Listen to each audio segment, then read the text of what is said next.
Paz do Senhor para todos, amém? Vamos abrir essa Bíblia no livro de Atos. Aleluia, Deus! Atos capítulo 4.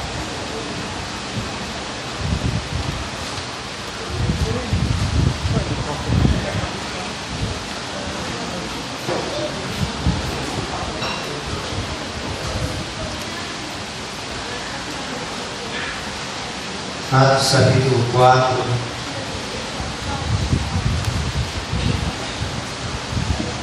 Acho que o versículo 24.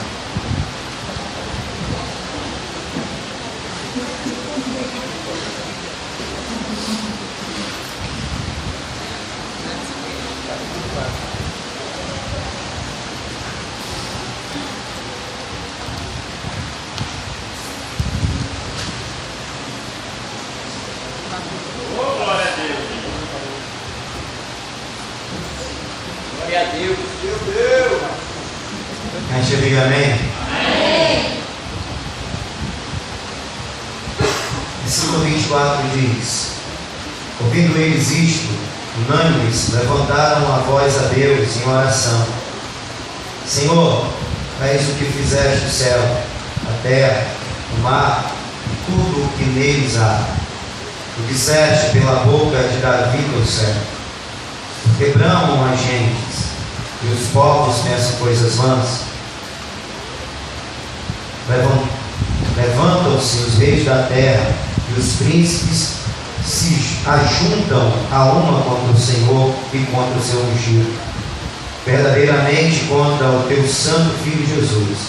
E tu ungiste, se ajuntaram não só Herodes, mas Pôncio Pilatos, com os gentios e os povos de Israel, para fazerem tudo o que a tua mão e o teu conselho tinham anteriormente determinado que se havia de fazer. Agora, ó Senhor, olha para as suas ameaças e concede aos teus servos que falem com toda a ousadia a tua palavra, enquanto estendes a tua mão para curar, para que se façam sinais e prodígios pelo nome do teu santo Filho Jesus. Tendo eles orado, moveu-lhes esse lugar em que estavam reunidos, e todos foram cheios do Espírito Santo e anunciavam com ousadia a palavra de Deus. Amém.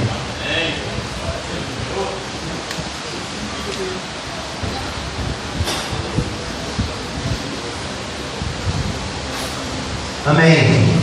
Louvado seja o nome do Senhor Jesus.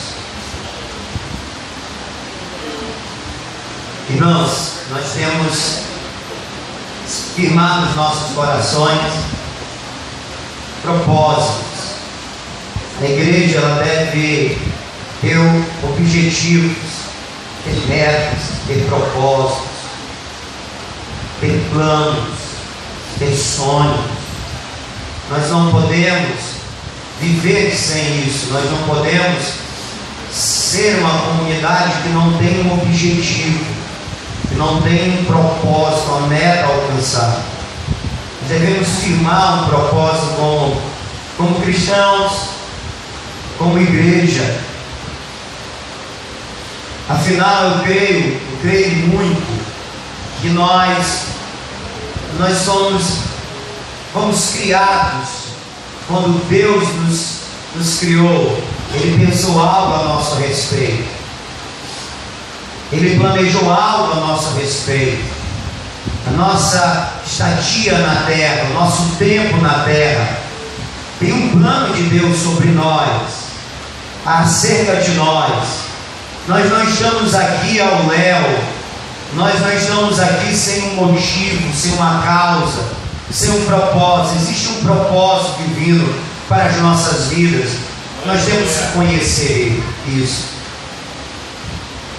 Se nós vivemos com um propósito, se nós temos em mente e no coração um propósito certo, nós vamos viver em função desse propósito. A nossa vida vai ter um objetivo, vai ter uma meta. Nós não vamos nos perder no caminho, nós não vamos ficar fazendo uma coisa e outra e sem construir nada. tendo um propósito, tendo um objetivo, tendo uma meta, nós vamos seguir numa direção e a nossa vida vai ter uma razão. Nós vamos frutificar, nós vamos dar frutos se nós tivermos um objetivo, um propósito. Como cristãos, individualmente, como igreja, como comunidade, nós precisamos ter propósito. Eu tenho insistido nessa tecla, eu tenho batido muito nessa tecla, até que isso se torne verdade nos nossos corações, até que isso seja verdadeiro, isso se torne sim um objetivo para nós, a Igreja Manancial. Nós precisamos ter um objetivo. Quando nós olhamos para a igreja de Atos, que nós denominamos a igreja primitiva, a igreja dos primeiros irmãos, nós vemos que essa igreja ela tinha um propósito, estava bastante claro, estava claro para eles. Eles não viviam buscando em Cristo o que deveriam ser e fazer, eles sabiam o que era, eles sabiam qual era o objetivo que eles tinham, o que Cristo havia entregado com responsabilidade a esta igreja. Por isso eles estavam focados. Nada tirava eles do foco, tirava eles daquele propósito, nada, nem as mais terríveis e cruéis perseguições, nem as maiores perdas foi suficientemente forte para tirar do coração daquela igreja o propósito que eles tinham, o objetivo que eles tinham. E essas perseguições que nós conhecemos por alto, e quando eu digo por alto, é porque sabe de fato, quem experimentou, e nós temos uma ideia vaga do que foi a perseguição, porque nós não experimentamos perseguição, nós não sofremos perseguição, nós vivemos numa época em que a igreja está tão acomodada que o mundo não mais nos repudia, nos odeia como a igreja primitiva. O mundo não tem dificuldade de se relacionar conosco porque nós estamos muito acomodados, a igreja está muito passiva, a igreja vê o pecado e ela não denuncia o pecado. A igreja não faz mais o seu papel de luz, de sal. Por isso o mundo não tem nenhum problema de caminhar do nosso lado. Nós não sofremos perseguição porque nós nos acomodamos, nós estamos passivos, nós não levamos a sério o que as Escrituras diz quando nós devemos reprovar as obras infrutíferas das trevas. Reprovar, irmão, é dizer está errado, é denunciar. Nós não somos como os profetas que se levantavam e anunciavam e denunciavam o erro da sociedade de sua época. De longe nós passamos dos profetas e distante estamos, não em tempo apenas, mas em posição, estamos distantes da igreja primitiva. A igreja primitiva, ela sofre as mais terríveis perseguições, que se inicia ali em Jerusalém pelas autoridades judaicas, mas logo toma força com o imperador romano, Nero. Ela passa por momentos em que essas perseguições se tornam locais. Em algumas cidades são mais intensas que outras cidades, mas até que chega em Domiciano, se não me falha a memória, é esse o nome, em que ele ferozmente persegue a igreja em todo o império, e a intenção dele é exterminar do império todo vestígio de cristianismo. E é nessa época que os irmãos em todo o império mais sofrem as mais cruéis mortes. mas porque essa igreja tinha um propósito, estava claro para essa igreja. Eles não arredaram o pé, eles não retrocederam, eles não recuaram, eles não se encurvaram, eles perseveraram até a morte no seu testemunho da pessoa bendita do Senhor Jesus. Eu estou falando isso porque nós precisamos, à semelhança dessa igreja primitiva, ter um propósito, ou senão nós vamos também acabar nos perdendo no que o mundo oferece, vamos acabar nos embaraçando com os apelos do mundo, com as seduções que existem no mundo, e vamos perder o foco, vamos deixar de ser igreja. Nós lemos um texto que fala do início da perseguição, quando a perseguição era apenas uma ameaça. Uma ameaça. Lá no capítulo 6, essa perseguição deixa de ser ameaça e passa a ser algo real, onde tem a morte de Tiago, tem a morte de Estevão. Mas logo na ameaça a igreja já demonstra qual é a postura dela, qual é a postura que ela vai assumir e ter diante de qualquer desafio e empecilho que venha aparecer e surgir no seu caminho. Pois Pedro e Tiago, Pedro e João anunciam à igreja que foram ameaçados caso anunciasse, continuasse pregando acerca da salvação em Jesus, da ressurreição em Cristo. Eles anunciaram que foram ameaçados e uma próxima vez eles seriam espancados. E a igreja reage. A igreja reage como a igreja deve reagir. Como a igreja deve reagir diante da ameaça do mundo em acabar com a nossa fé, em impedir o nosso avanço, em impedir o nosso testemunho, porque nós temos uma missão, nós temos a responsabilidade de testemunhar acerca da salvação que há em Jesus Cristo. Quem pode dizer amém? Amém. Nós temos a responsabilidade de anunciar a salvação que há na pessoa bendita do Senhor Jesus. Essa é a nossa responsabilidade para com o mundo. A igreja primitiva tinha plena consciência disso, e ela estava certa que nada iria atrapalhar esse propósito, esse objetivo, que era testemunhar da salvação, porque assim o Senhor mandou, porque para isso o Senhor capacitou, revestiu aquela igreja de poder para que ela testemunhasse. Gente, quando olhamos para a igreja nos dias de hoje, são poucas as igrejas que ainda guardam, que ainda insistem nesse compromisso com Cristo, de anunciar Jesus como Salvador. São poucas as igrejas, são poucos os cristãos que assumem essa responsabilidade. E olhe, o Senhor deixou essa responsabilidade para a igreja. Quem é a igreja aqui? Levante a mão.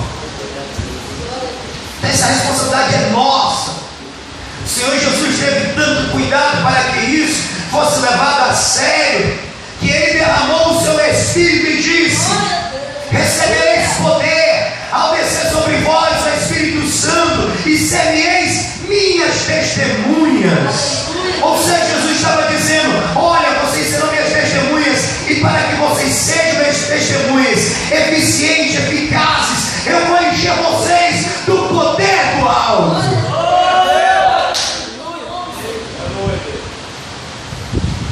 A igreja, primeiro, ela sabia da sua responsabilidade, e segundo, ela estava determinada a cumprir com a sua responsabilidade. Irmão, Quando eu leio o apóstolo Paulo dizendo que encerrou a carreira, guardou a fé, que combateu o bom combate, é o testemunho de um crente que na sua velhice pode se voltar para Deus e dizer: Deus, eu sei que está chegando o tempo de eu partir, todavia a minha alma vai em paz, porque aquilo que o Senhor me entregou para realizar, eu realizei, eu combati o bom combate. Todavia, nos dias de hoje, são poucos, por que não dizer que são raros, os cristãos que no seu leito de morte, podem dizer para os irmãos novos que ficam, dizer para si mesmo: eu combati o bom combate.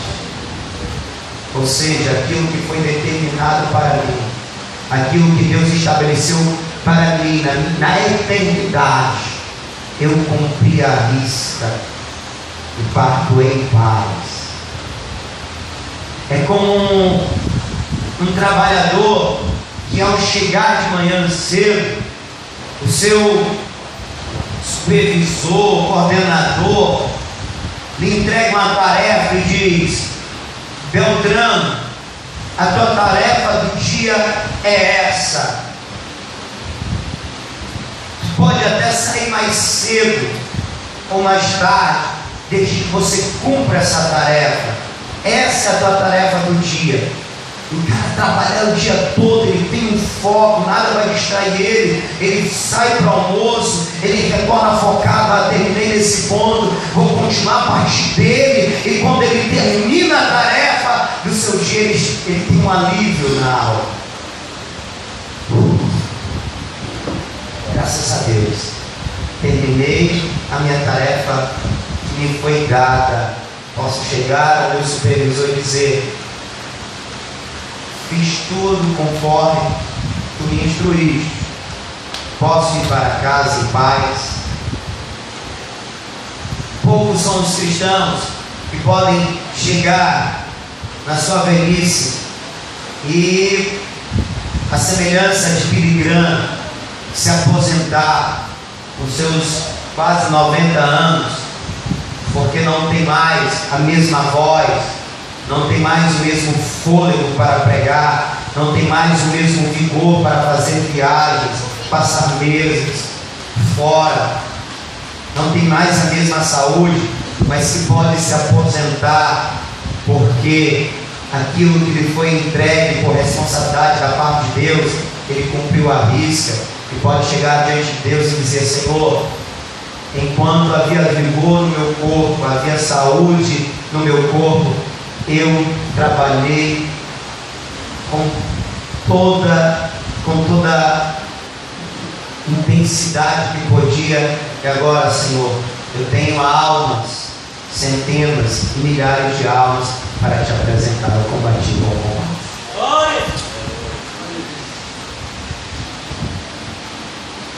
Irmãos, a igreja estava focada. Nós estamos focados. Será que aquele projeto que eu passei no sábado aqui, ele está nos corações?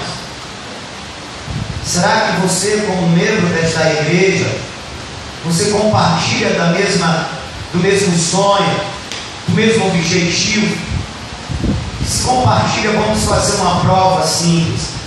Você tem orado por aqueles 2 projetos? 100 almas até o fim do ano, término da construção, no próximo ano, abertura de novas igrejas. Você tem orado por isso? Se você não tem orado, é porque o teu coração não está nesse projeto. Se você se esquece, é porque você realmente não abraçou. A igreja precisa ter propósito. Gente, é fácil para o diabo, é muito fácil para o diabo tornar uma igreja improdutiva, quando a igreja não tem propósito. Quem está me ouvindo, diga amém. O que eu estou falando é muito sério, mas é muito sério.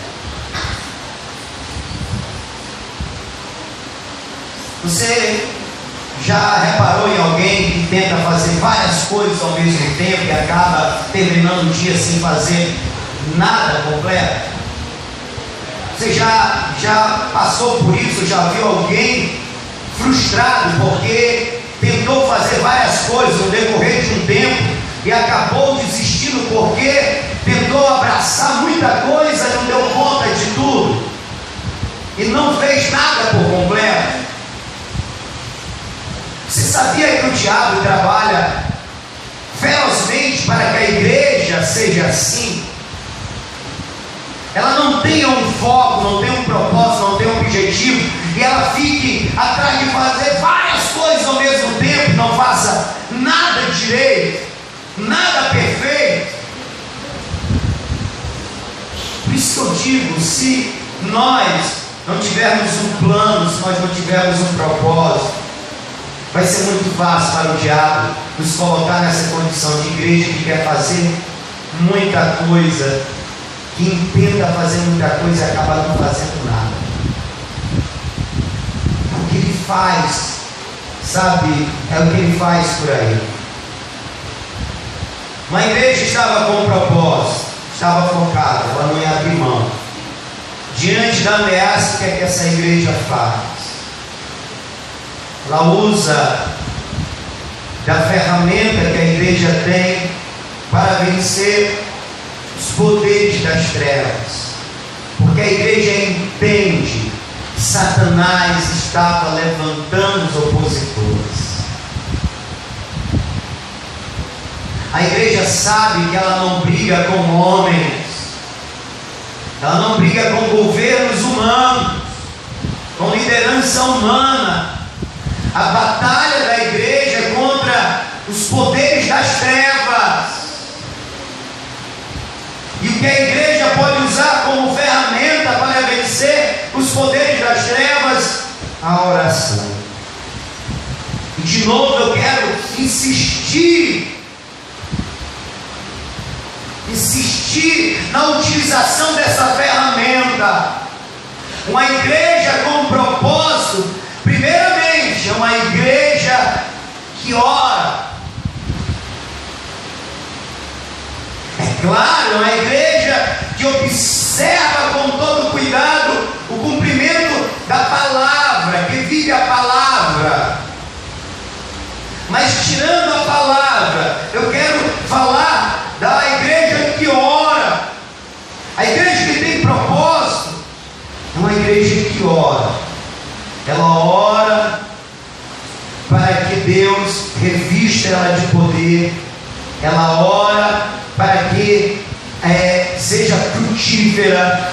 Ela ora também quando o inimigo se levanta e se opõe. Ela ora. Ela não se entrega. Ela não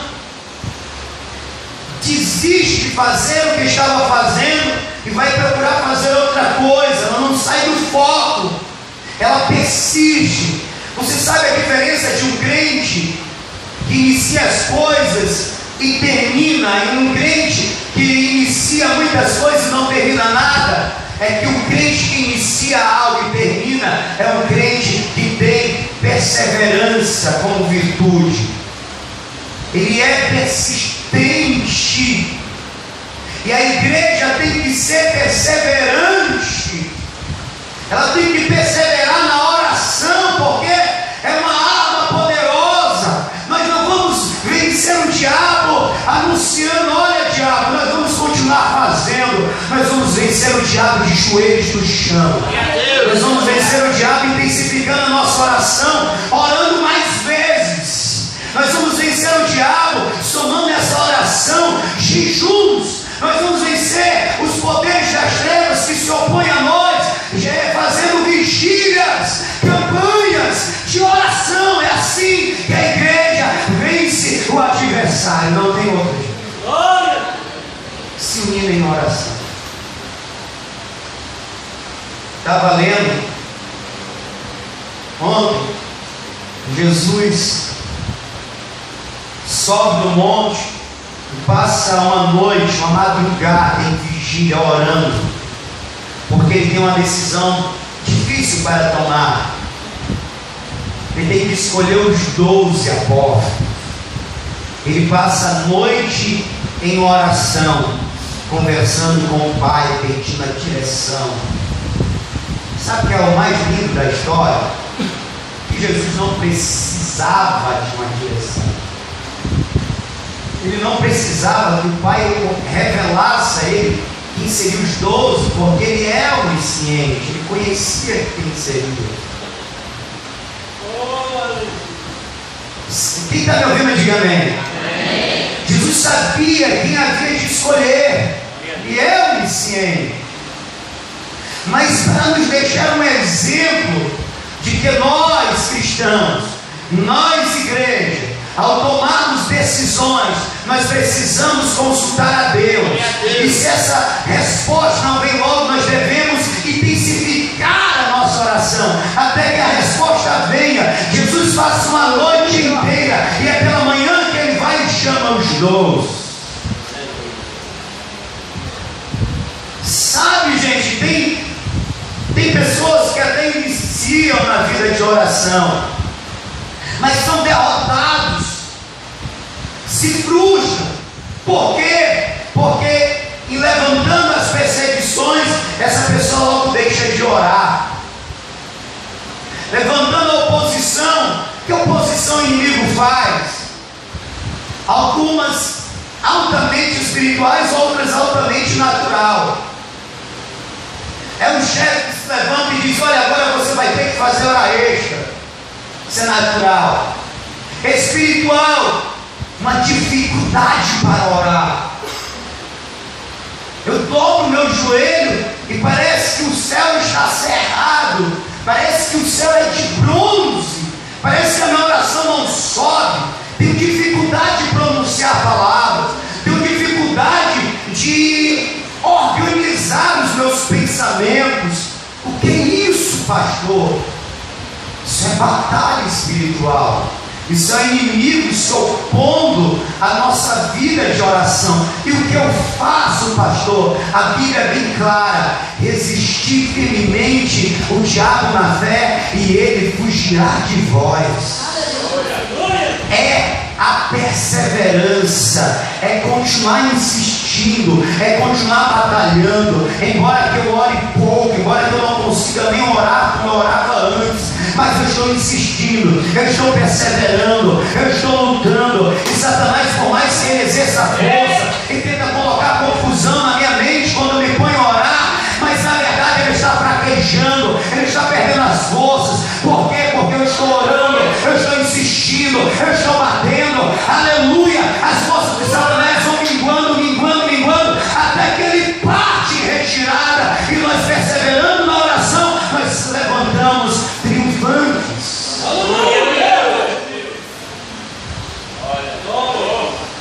Existe uma ameaça no que a igreja faz. Não vai orar. Não vai orar. Muito da saúde espiritual da igreja depende de quanto esse povo entende da oração e se reúne para orar. A nossa saúde espiritual como igreja depende muito da nossa vida de oração. Não estou excluindo de maneira nenhuma a observação da palavra, isso é base, é outra coluna de sustentação da igreja, mas é de oração. Quando você ora sozinho, e quando nós nos reunimos para orar juntos, isso vai falar muito da nossa espiritualidade. Isso vai fazer toda a diferença no nosso crescimento ou no nosso retrocesso. O que é isso, pastor? Você está falando de retrocesso? Sim. É possível que a igreja até deixe de existir. Digo, uma denominação deixe de existir, ou se torne morna, enganada, pensa que é igreja, mas não é mais. Há essa possibilidade. A igreja de Efésios, Paulo diz à igreja o seguinte: que eles deveriam não se embriagar com vinho, mas se encher do Espírito. Eles deviam orar sem cessar. Paulo escreve aos Efésios porque conhecia que naquela região existia uma forte oposição de demônios. Lá na frente, Jesus chega a essa mesma igreja e diz que essa igreja abandonou o primeiro amor, que eles precisavam se arrepender logo e voltar ao primeiro amor antes que a igreja fosse removida do lugar. Alguns afirmam que essa igreja foi restaurada, mas uma outra geração veio e se esfriou no amor, logo esfriou a vida de oração, a vida de serviço. Alguns anos passaram, alguns anos, essa igreja hoje não existe mais, e pense que por volta já do quarto século essa igreja já não mais existia, porque foi a igreja que deixou o seu primeiro amor. Essa igreja deixou de praticar as primeiras obras, deixou de orar, deixou de buscar a virtude do Espírito Santo, deixou de ser igreja. A igreja de Atos, ela está consciente. O que ela faz? Ela não retrocede, ela não recua.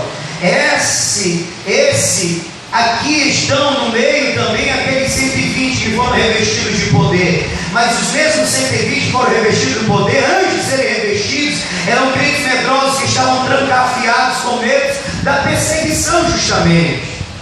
Mas agora existem mais 3.000 irmãos, cerca de mais 3.000 irmãos, e o medo que eles tinham antes de ser revestido estava justamente se cumprindo. A perseguição veio em outro tempo, eles teriam se refugiado em outros lugares, fugido, mas agora não, eles estão cheios do Espírito Santo e têm um propósito definido.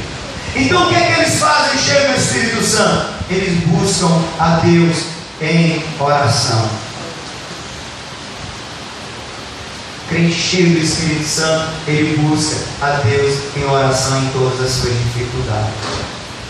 A igreja que está cheia do Espírito Santo, ela busca a Deus em oração em todas as dificuldades de paz. E nessa oração, primeiro a igreja reconhece quem é Deus, ela reconhece o propósito de Deus, ela reconhece quem Deus é.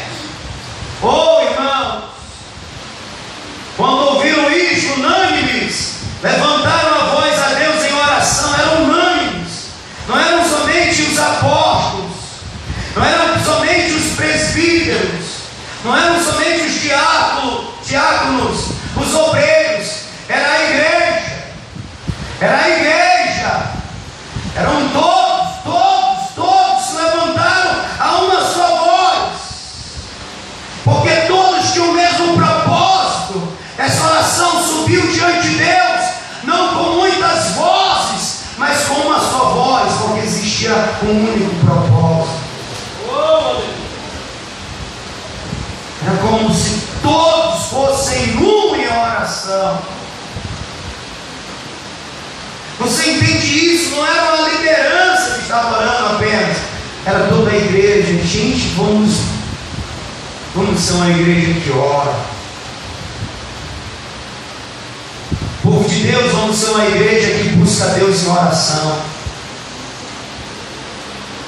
Gente, vamos levar a sério essa ferramenta, vamos levar a sério essa arma que Deus nos deu. Vamos ser uma igreja que ora juntos, todos a uma só voz, com o mesmo propósito. Vamos ser uma igreja de oração, gente.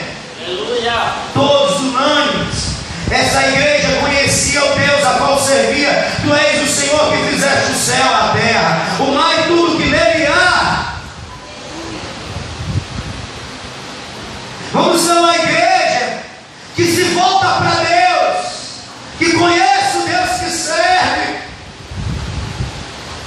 É o mesmo que acontece na visão de Isaías. Isaías tem uma visão tríplice. Na revelação do capítulo 6, ele vê o Senhor como o Senhor é, o Santo, o cheio de glória, o Todo-Poderoso. Segundo, ele vê quem ele é, o dependente, carente de Deus. Ai de mim, que eu vou perecer. E terceiro, ele vê a necessidade do povo. Habito no meio de um povo de impuros lábios. A igreja precisa ter essa visão tríplice, e é o que acontece com a igreja de Atos. Primeiro, ela vê quem é o seu Deus. Tu és o que fizeste o céu, a terra, o mar e tudo que neles há. Tu és o Criador, é o que a igreja está dizendo. Tu és o Todo-Poderoso, é o que a igreja está dizendo. Tu és o nosso Deus, o Todo-Poderoso, é o que a igreja está dizendo. Ela reconhece quem Deus é. Olha, diante da dificuldade, nós devemos nos voltar para Deus, reconhecendo quem Deus é, o que esse Deus é para nós. Ele é o Todo-Poderoso, Ele pode todas as coisas, Ele pode nos dar a vitória em todos os momentos, em todas as situações. Tu acha que é muito para Deus nos dar uma vitória no que estamos passando agora, ou que haveremos de passar, para o Deus que fez os céus e a terra? Tu acha que é muito o que nós estamos vivendo? Tu acha que é difícil para o Deus que somente com a sua palavra Ele disse: haja e ouve todas as coisas? Ele trouxe do nada que existe tudo, que tudo existe hoje. Ele trouxe pela palavra do seu poder. É esse Deus que a igreja de Atos invoca, o Deus que fez os céus e a terra, com a palavra do seu poder, o Todo-Poderoso. Essa é a igreja que nós servimos, irmãos, ou pelo menos dizemos que servimos. Esse é o Deus que deve ser invocado, esse é o Deus que deve ser reverenciado quando nos reunimos, esse é o Deus que deve ser adorado quando se entoa louvores para Ele, esse é o Deus que deve ser servido quando saímos às ruas anunciando a salvação, o que fez os céus, a terra, o mar e tudo que neles há. Esse é o Deus. A questão é que quando se ora, nem todo mundo tem essa visão de Deus. Nem todo mundo se chega a Deus assim. Sabe, se eu entendo que Deus fez os céus e a terra, o mar e tudo, se eu entendo isso, eu também entendo que para Deus nada que eu coloque diante dele é impossível. Meu Deus! Aleluia! Nada como crente individualmente, nada como igreja que somos. Nada. A igreja tem uma visão clara de quem é Deus e do que Ele pode fazer. Segundo, a igreja tem uma visão clara dos planos de Deus. Irmão, você tem uma visão clara dos planos de Deus? Nós temos. Nesse mundo capitalista, nessa sociedade egoísta, temos uma visão clara do que Deus estabeleceu para nós, como crentes individuais e como igreja. Temos essa visão clara, se temos, vivemos. Outro dia eu falei para uma irmã: se eu fosse interesseiro, eu lhe daria outro conselho, mas porque eu não sou interesseiro, eu vou te dar esse conselho: trabalha menos e serve mais o Senhor Jesus. Mas em que condições eu falei isso? Porque a irmã estava engajada, mas aí começou a trabalhar em outro horário, além do horário que já estava. E aí, é claro, o tempo que era para servir a Deus agora estava sendo ocupado com mais trabalho. Se fosse interesseiro, é claro, se a irmã vai trabalhar mais, vai receber mais, vai dar um maior dízimo. Mas não é esse o interesse. Não é essa a visão. Não é esse o propósito. Sabe, Deus não quer que você se panturre de tanto trabalho e tenha condições de comprar todas as coisas que o mercado te põe diante dos teus olhos. Você não tenha tempo para servir. Não é essa a intenção de Deus. De maneira nenhuma. O que Deus quer é que a gente trabalhe o suficiente para ter o suficiente e tenha tempo para servi-lo, para frutificar, para testemunhar ao pecador que existe perdão para o pecado, ter tempo para orar, para que a mensagem, escuta o que eu vou dizer, para que a mensagem que preguemos tenha fogo, para que sejamos verdadeiros, presta atenção que eu vou dizer que é muito forte, verdadeiros agitadores de Deus na terra. Sabe, Acabe, quando se encontrou com Elias depois, quase terminando os 3 anos e meio de seca, Acabe disse: eis aí o agitador de Israel. Escute o que eu vou dizer. Eis aí o perturbador de Israel. Elias disse: perturbador de Israel é você que trouxe a idolatria em Israel. Mas Elias, de fato, perturbou Israel, agitou Israel do seu tempo. Como, pastor? Como? Afrontando o poder de Satanás, que estava representado por Baal e por Azera, desafiando os profetas de Baal e provando que existe um só Senhor, um só Deus, e esse é o Deus de Israel. Sim, ele agitou o seu tempo, ele perturbou o seu tempo, mas não os que serviam a Deus, os que serviam ao diabo. Ele perturbou o diabo, ele perturbou o inferno, ele perturbou os servos do diabo. E o crente hoje também tem que ser um agitador, um perturbador deste mundo secularizado, deste mundo egoísta, deste mundo corrompido. Nós devemos ser como Elias, perturbar, agitar esse mundo de hoje, pregando o evangelho que impacta, que transforma, que liberta. Mas nós não queremos ser agitadores, nós não queremos ser uma igreja que perturba o inferno, nós não queremos orar, nós não queremos pregar a palavra.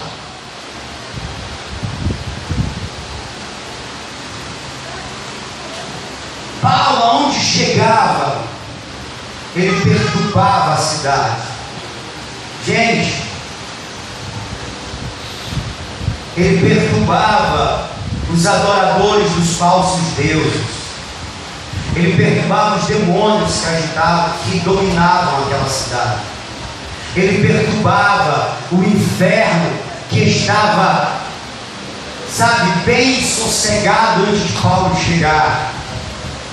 A igreja que serve o Deus vivo, ela é uma igreja que perturba Deus, ela é uma igreja que agita Deus, ela perturba o inferno, ela perturba a pombagira que domina as pessoas que estão aí andando seminuas, ela perturba sim esse tranca-rua, esses capeta aí que auto se denomina, que nem é o nome deles de fato esse. A igreja tem que ser agitadora. Se ela não for agitadora, ela é passiva. Se ela não perturba o inferno está dominando ela.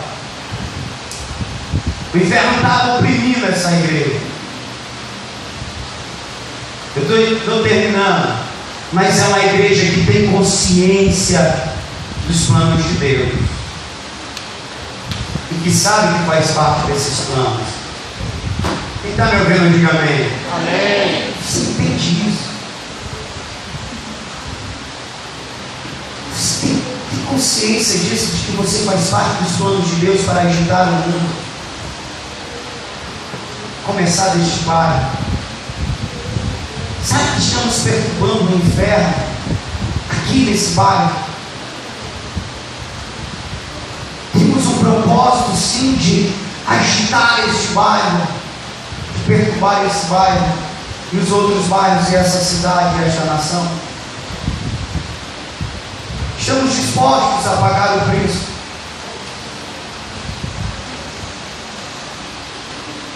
Deus, e ela continua dizendo: tu disseste pela boca de Davi teu servo, porque bramam a gente, os povos pensam coisas vãs, levantam-se os reis da terra e os príncipes se ajuntam a uma contra o Senhor e contra o seu ungido. Verdadeiramente contra o teu santo filho Jesus, que tu ungiste, se ajuntaram não só Herodes, mas Pôncio Pilatos, com os gentios e os povos de Israel, para fazerem tudo o que a tua mão e o teu conselho tinham anteriormente determinado que se havia de fazer. A igreja que sabe os planos de Deus, a igreja que sabe, olha, o que está acontecendo, o que aconteceu com Cristo, o que está acontecendo agora, Deus já tinha anunciado que havia de acontecer, e tudo faz parte do plano. Glória a Deus!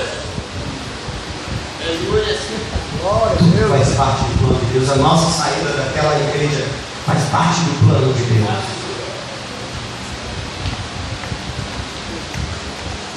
Essa mensagem de hoje faz parte do plano de Deus. Deus está te chamando para ser uma igreja com propósito. Faz parte do plano de Deus.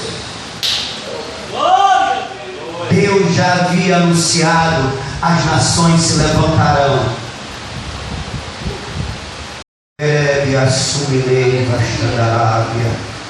Oh, aleluia! O inimigo se levanta contra o Senhor e o seu ungido e aqueles que estão com ele. Se você está com ele, então que levante do inimigo. Se o inimigo está se levantando, irmã Thelma, é porque você está perturbando o inferno. Você é uma agitadora. Aleluia! Oh, glória a Deus! Aleluia! Louvado seja o nome do Senhor. Não é agora que nós vamos baixar a cabeça. Não, só abaixaremos a cabeça quando nos apresentarmos ao Senhor da glória. Sim, somente diante dele nos encorvaremos, e não diante das dificuldades, e não diante dos levantes do inimigo. Nunca vamos nos encurvar diante das lutas que se levantam. Pelo contrário, nós nos voltaremos para o Senhor que fez os céus e a terra.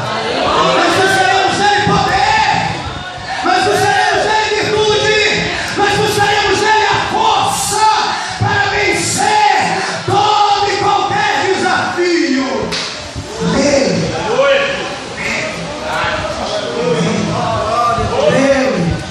Nele, Arábia, sou de que me faz. Nele, ele nunca nos escondeu que o inimigo se levantaria. Não. O que ele falou para mim antes de sair foi: pergunta para Jesus se foi fácil para ele levar a cruz. Estava o Senhor Jesus me dizendo: vai ser difícil, porque carregar a cruz é morte, é luta, é dor. E eu entendi a mensagem. Eu entendi: Senhor, eu sei que vai ser difícil, mas o Senhor vai estar comigo, e eu aceito o desafio, eu aceito o chamado. Deus nunca me escondeu.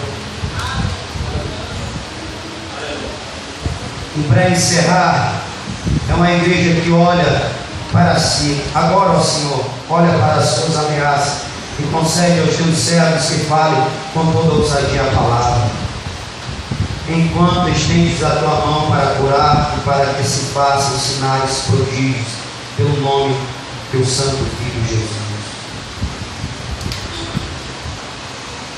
É uma igreja que olha para si e sabe que não tem força.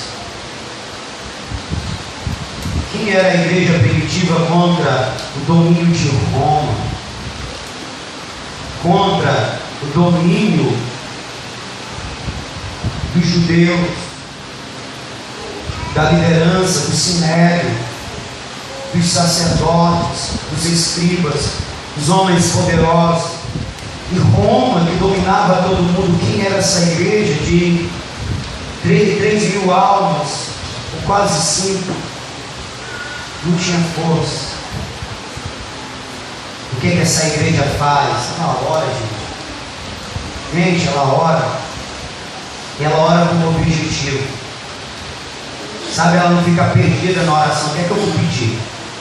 É tanta coisa para pedir, o que é que eu peço? Tem um objetivo. Por isso, todas as vezes que a gente vai orar, quando eu estou presente, eu procuro botar um objetivo. A gente não ficar perdido, pedindo um bocado de coisa e não alcançando nada.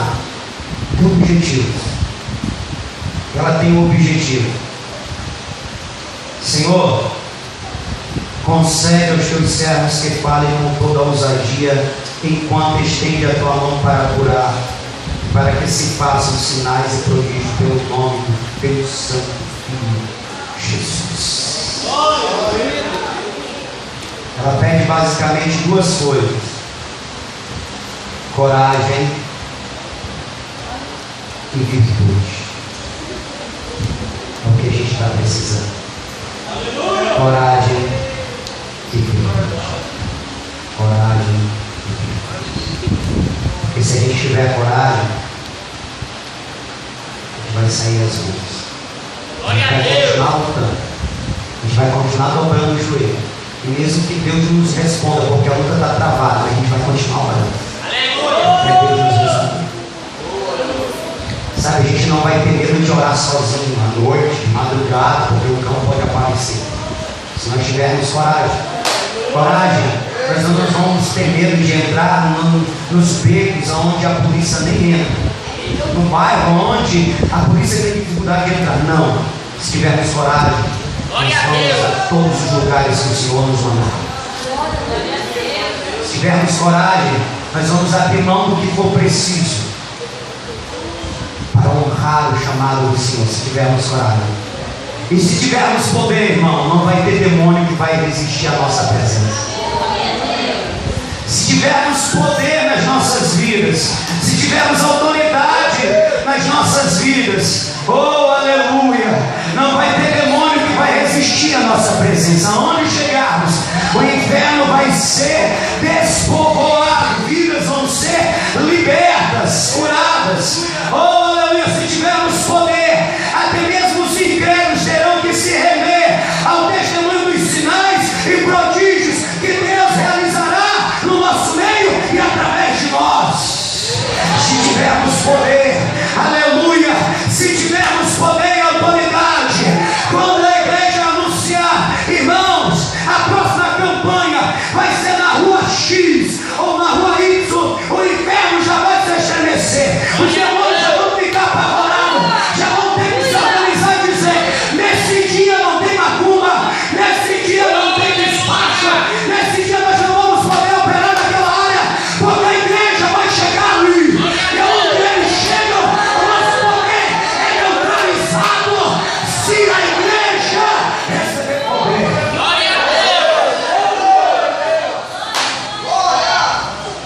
Irmão João Paulo dizia que quando os crentes iam fazer culto campal perto do terreiro de macumba, os demônios davam uma parada até o irmão terminar o culto, porque o demônio não conseguia descer. Enquanto a igreja estava fazendo culto lá do lado de fora, o terreiro de macumba não se fazia despacho, não se fazia oferenda ao diabo, não se invocava o diabo, porque não adiantava, ele não descia. Você pode dar glória a Deus. Para você crer que a igreja ela tem autoridade, e quanto mais ela busca, mais ela recebe.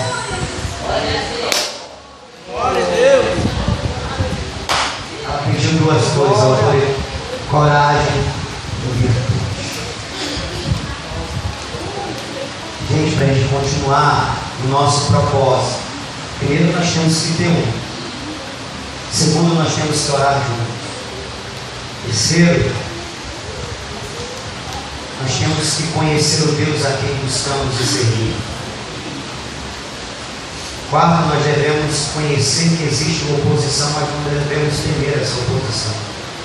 Quinto, nós devemos orar com o objetivo. O que nós precisamos é de coragem e poder nesse caso. Como Deus respondeu? Enchendo aquela igreja de poder. Tendo eles orado, moveu-se o lugar em que estavam reunidos, e todos foram cheios do Espírito Santo, e anunciavam com ousadia a palavra de Deus. Aleluia, Senhor Jesus. Eu não sou tolo, não sou bobo de buscar uma unidade com outras igrejas para a gente buscar poder para estar aqui correndo, pulando, caindo, falando em mistério. Não é essa a minha intenção. Glória a Deus. Embora eu saiba que quando se recebe poder, as reações são as mais adversas, mas esse não é o fim, não é o objetivo. O objetivo é maior, é poder para servir ao Senhor. Aleluia, Senhor. Quero pedir que você fique de pé. Eu não sei quantas pessoas vão hoje para a vigília, mas nós temos pedido que na vigília Deus nos dê uma amostra do que vai realizar no avivamento. Glória a Deus. Eu sei de uma coisa, está bem claro para mim: o inimigo está se levantando. E aí fica mais claro para mim que ele está se levantando porque está sendo perturbado. Glória a Deus. E nós estamos na direção certa. Estamos fazendo o que é correto. E a igreja não tem amizade com o inferno. É luta, é batalha. Oh, aleluia. Eu quero orar agora pela vigília de logo mais, para que todo empecilho seja removido. Aleluia. Inclusive o empecilho nos corações de alguém que ainda está com dúvida: vou ou não vou? Só tem um que não quer que você vá. Eu digo espiritualmente: é o teu adversário. Quer manter você na condição que você está.